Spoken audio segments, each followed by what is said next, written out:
네, 안녕하세요. 저는 로얄 아이비에서 수학을 가르치고 있는 강사 브라이언입니다. 반갑습니다.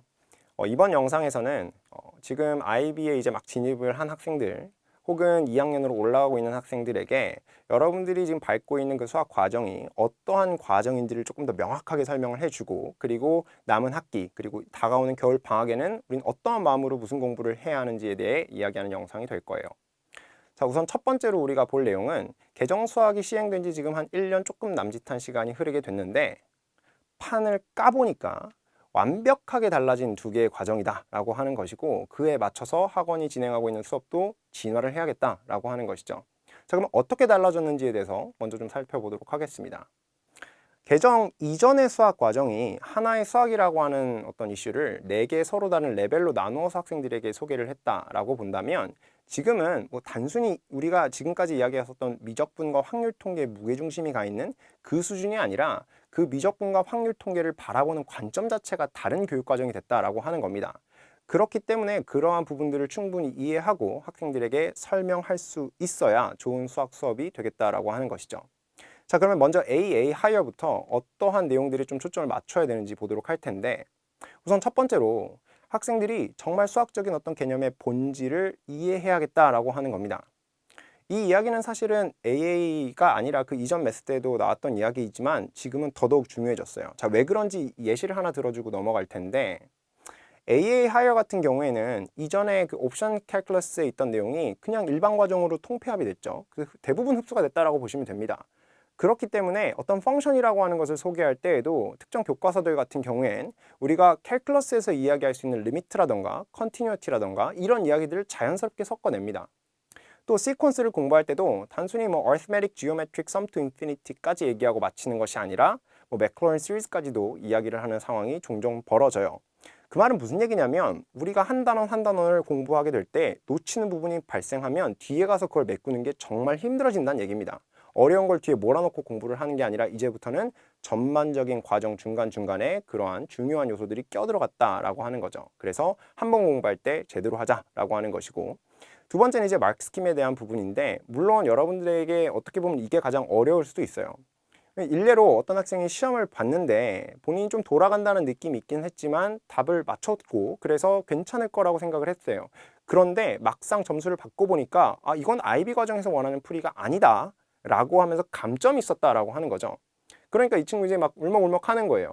자, 그런데 그러한 부분들을 어떠한 수학 수업을 듣느냐, 그런 것들을 어떻게 풀어나가야 하는가를 설명해 줄 수 있는 수학 수업을 들으면 해결이 될 수 있다라고 하는 것이죠. 여러분들이 그거를 막 마크 스킴 옆에다 놓고 막 정독을 하고 풀이를 뺏겨 쓴다고 쉽게 해결이 되는 문제가 아니라는 건 잘 아실 거라고 생각을 합니다. 자, 세 번째는 AA 하이어를 선택하는 학생들의 어떤 대다수는 어떤 계산을 이렇게 하다 보면 손으로 해야 된다는 강박이 좀 있는 것 같더라고요. 그런데 뭐 앞으로는 캘큘러스를 비롯한 지오메트리나 트리고노메트리 문제를 풀 때에도 여러분들이 적극적으로 계산기 활용하는 거 연습을 하셔야 되고요. AA 같은 경우에는 AI랑 조금 다르게 또 캘큘러스나 어떤 펑션 부분에서 쓸 수 있는 기능들이 여러 가지가 있습니다. 그래서 그런 부분들은 제가 수업 시간 때 이야기를 해드리도록 할 거예요. 자, 다음은 이제 AI 하이어 레벨인데요. AI는 AA와는 다르게 어떤 과정의 원리의 이해보다는 목적에 대한 이해를 좀 충실하게 가지고 가셔야 돼요.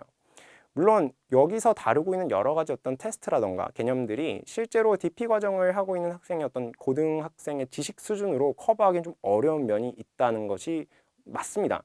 그렇다 보니까 이 개념들을 설명해 놓은 교과서를 읽어본다고 하더라도 잘 그 궁금증이 해소가 안 돼요. 그런데 시험은 봐야 되니까 그냥 이제 흉내를 내는 걸 자꾸 연습을 하는 겁니다. 그런데 그렇게 되면 결국에 시험에서 어떤 학생들을 가리기 위한 문제를 냈을 때 자기가 뭘 해왔는지를 정확하게 이해하지 못하기 때문에 틀릴 수밖에 없다는 것이죠. 하지만 그러한 부분들은 학생 여러분들의 몫이 아니라 제가 그런 것들을 더 정확하게 이해하고 보다 쉬운 이야기들로 여러분들에게 수학을 소개를 해주게 되면 충분히 그 내용만 듣고 내가 어디로 가고 있고 이걸 왜 하고 있는지 이해할 수가 있다라는 것이죠. 그러니까 먼 길 돌아갈 필요가 없겠다라고 하는 겁니다. 뭐 2번도 같은 내용이었고, 3번은 이제 계산기에 대한 것인데, 실제로 AI를 하고 있는 학생들은 계산기 기능을 정말 많이 다양하게 쓸 줄 알아야 돼요. 그런데 그 계산기를 쓰는 과정이 막 고민하고 이렇게 막 선택해서 막 입력을 할 때도 좀 이렇게 실수할까 봐 조마조마하는 그런 마음으로 하는 것이 아니라 아주 명쾌하게 쭉쭉 진행을 할 수가 있어야 된다라는 것이죠. 단순하게 얘기를 하자면 여러분들 핸드폰 열어서 무슨 어플을 켜려고 할 때 고민하지 않잖아요. 그냥 탁탁탁 찾아서 들어간단 말이에요. 그런 과정이 엔스파이어에서도 함께 이루어져야겠다라는 겁니다. 자, 그래서 두 번째 주제는 계산기에 대한 것인데 물론 과정에 따라 조금씩 차이는 있어요. 그런데 A부터 조금 보자면 학교 선생님들이 이런 것들을 명확하게 설명을 안 해준단 말이에요. 그리고 여러분들이 알아서 계산기는 잘 써라 이렇게 얘기하는 것들이 정말 많은데 잘 쓸 줄만 알면 정말 좋아요. A에서 계산기 쓸 게 뭐가 있냐 막 이렇게 얘기하는 친구들도 있던데 막상 그런 친구들한테 야, 이 문제 페이퍼 2지 이거 이렇게 쓰면 답 나오는데? 라고 하면 눈이 커집니다. 이게 돼요? 아, 이건 좀 사기인데? 막 이런 반응들이 있단 말이에요. 근데 그만큼 여러분들이 이 20만 원짜리 계산기를 막 쌀집 계산기 쓰듯이 단순 기능으로만 활용하고 그냥 만족하는데 그쳐요. 하지만 계산기를 잘 쓰는 것이 앞으로는 수학 실력을 기르는 아주 필수 요소 중에 하나로 자리 잡을 수밖에 없으니까 저와 함께 계산기 사용법을 좀 익힐 필요가 있겠다라고 하는 것이고요. 특히나 캘큘러스를 조금 어려워하는 친구들에게 이 TI 엔스파이어가 가지고 있는 디퍼런시에이션을 보여주는 기능이라고 하는 건 정말 유용합니다. 자, 그 다음으로는 AI 과정인데 물론 제가 여기다가 적은 것들이 전부는 아니에요. 뭐 이것보다 더 많죠. 하지만 이 내용들을 봤을 때 이게 목적이 뭔지 바로 이해하셔야 되고요. 이 기능을 키기 위해서 내가 어디로 가야 하는지 그 경로도 명확하게 이해를 하셔야 되고요. 데이터를 집어넣는 건 어떻게 집어넣어야 되는지도 알고 계셔야 되는 거예요. 자, 그러면 저 많은 내용들을 내가 다 어떻게 기억을 하라는 거냐? 이건 여러분들 절대로 뭐 별도의 강의라던가 아니면 매뉴얼이라던가 이런 것들을 본다고 해서 해결이 되는 게 아닙니다. 실제로 지난 여름방학 때 제가 AI 학생들 데려다 놓고 수업을 진행을 했는데 물론 그때 막 오프라인도 있고 온라인도 있고 그랬어요.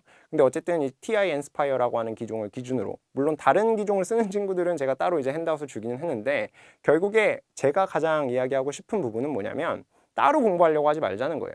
결국에 여러분들이 아주 단순한 문제 하나 풀더라도 심지어 암산이 될 법한 문제라고 하더라도 그 기능을 사용을 할 수 있다면 10분 사용하시면서 빠르게 익숙하게 만드셔야 된다라고 하는 겁니다. 그리고 제가 진행하는 수업들은 전부 다 그런 요소들을 고려해서 진행이 되고 있다라고 하는 거죠.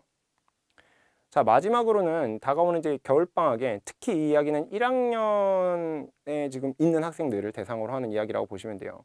여러분들 학교에서 뭐 시퀀스 했을 거고 막 펑션 했을 거고 좀 진도가 차이는 있겠지만 이제 그런 식으로 나가게 돼요. 자, 그 친구들은 이런 문제를 한 번도 못 봤을 겁니다.